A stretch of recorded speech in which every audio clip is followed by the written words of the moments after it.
मूर्ख आहेस का तू? इंद्राने जर का त्याच्या रूम मध्ये आपल्याला पाहिलं असतं ना तर गोत्यात आलो असतो आपण. कळतंय का तुला? विक्रांत, मला सगळं काही कळतंय. तू जरा शांत हो. माझ्या हाताला काहीतरी लागलंय. हे बघ, चिठ्ठी. राणीच्या बॅगेत मला ही चिठ्ठी सापडली आहे. ह्यात नक्कीच काहीतरी सिक्रेट असणार जे आपल्याला माहित नाहीये. जा, तुला कळतंय का आपण किती गोत्यात आलो असतो? इंद्राने जर का त्याच्या रूम मध्ये आपल्याला पाहिलं असतं ना तर त्याचं नव्हतं झालं असतं. कधी कधी ना अक्कल नसल्यासारखी वागतेस उर्मिला.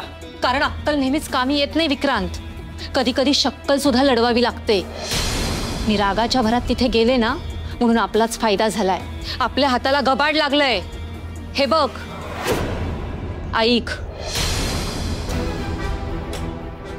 प्रिय सुरेखा आणि राणी, राणे, तुझं लगीन व्हावं म्हणून मी ही पाप करतोय.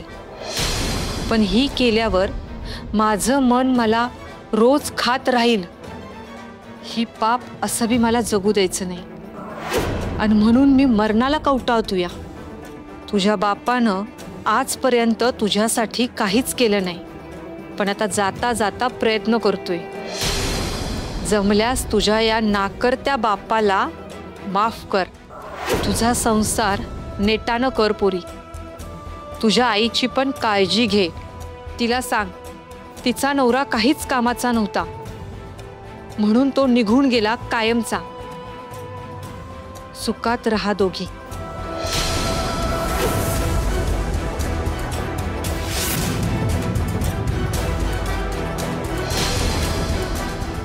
ही चिठ्ठी नाहीये, बॉम्ब आहे. Time bomb. हा बॉम्ब जर का योग्य वेळी योग्य ठिकाणी फोडला ना तर याच्यासारखा स्फोट कुठेच बघायला मिळणार नाही. मग हा टाइम बॉम्ब त्या राणीवर कधी टाकायचा? टाकायचा, पण आत्ता नाही. मग कधी? ज्या वेळेला तिला अडकवण्याची योग्य संधी मिळेल तेव्हा. टायमर ऑन करून हा बॉम्ब योग्य वेळेला फोडायचा आणि जखम इतकी खोलवर जायला पाहिजे की कधीच भरून निघता कामा नये आणि त्यातून ते कधीच सावरता कामा नये. ठीक आहे, मग हा मोठा घाव तुझी वाट बघतोय राणी. हा बॉम्ब पडला की दुडूम.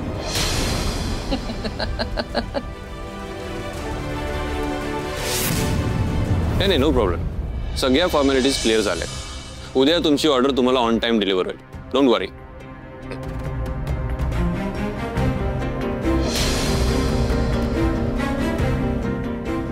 काय झालं? अशी का उभी आहेस? सर, मला जरा बोलायचं होतं तुमच्याशी. खरं तर विचारायचं होतं. बोल. तुम्ही माझ्याशी असं का वागताय सर? कशाबद्दल बोलतेयस? सर, तुम्हाला चांगलंच माहिती आहे मी कशाबद्दल बोलते.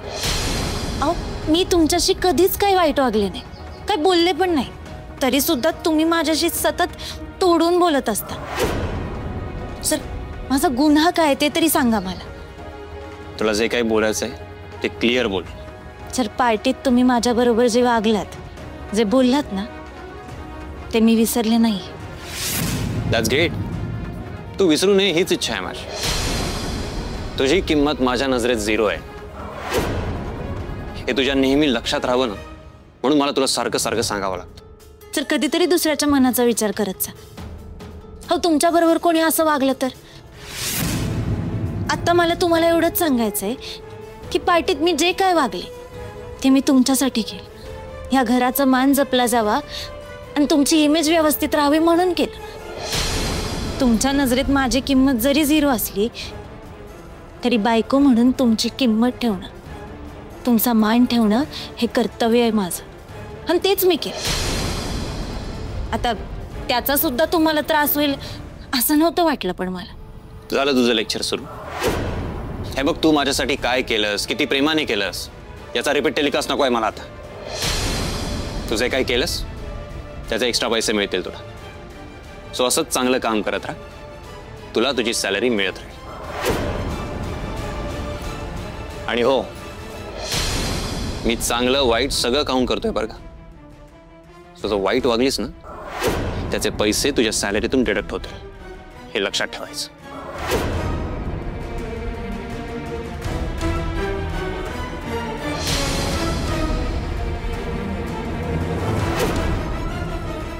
सर तुम्ही काय काय पैशात मोजणार आहात आणि कधीपर्यंत?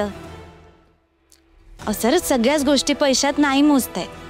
उद्या जर तुम्हाला काय दुखलं खुपलं तर बाबा रे तू कसं आहेस असं प्रेमानं मायेनं विचारणाऱ्या माणसांना जवळ लागतात आणि ते नाही विकत घेत आहेत पैशाच्या जोरावर. पैसा अडका जमीन जुमला जेव्हा सगळं हातातून निघून जातं ना तेव्हा खांद्यावर हात ठेवून जेव्हा कोणीतरी मी आहे असं म्हणतं ना तेव्हा कळतं की आपला माणूस आपल्याला जवळ का पाहिजे.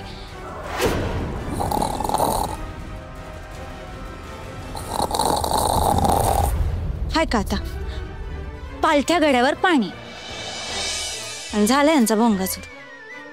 आता उद्या जर मी म्हंटल की तुम्ही लई घोरता तर नाही मी घोरतच नाही असंच म्हणतील.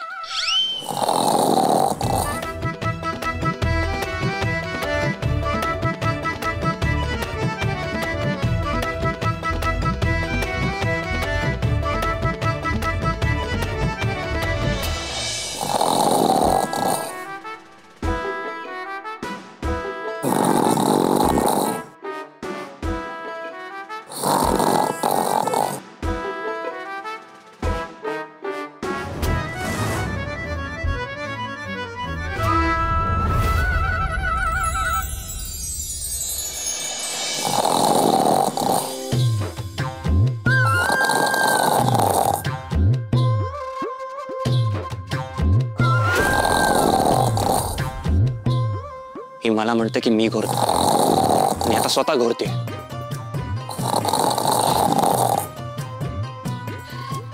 एक काम करतो, तिचा व्हिडिओ रेकॉर्ड करतो आणि नंतर हिला ऐकवतो.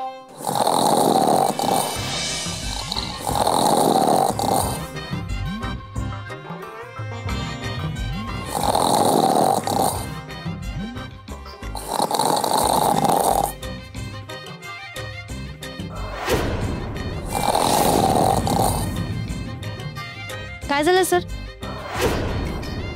तुम्ही हाच विचार करताय ना की माझे डोळे तर उघडे आहेत, मग घोराचा आवाज कुठून येतोय? थांबा.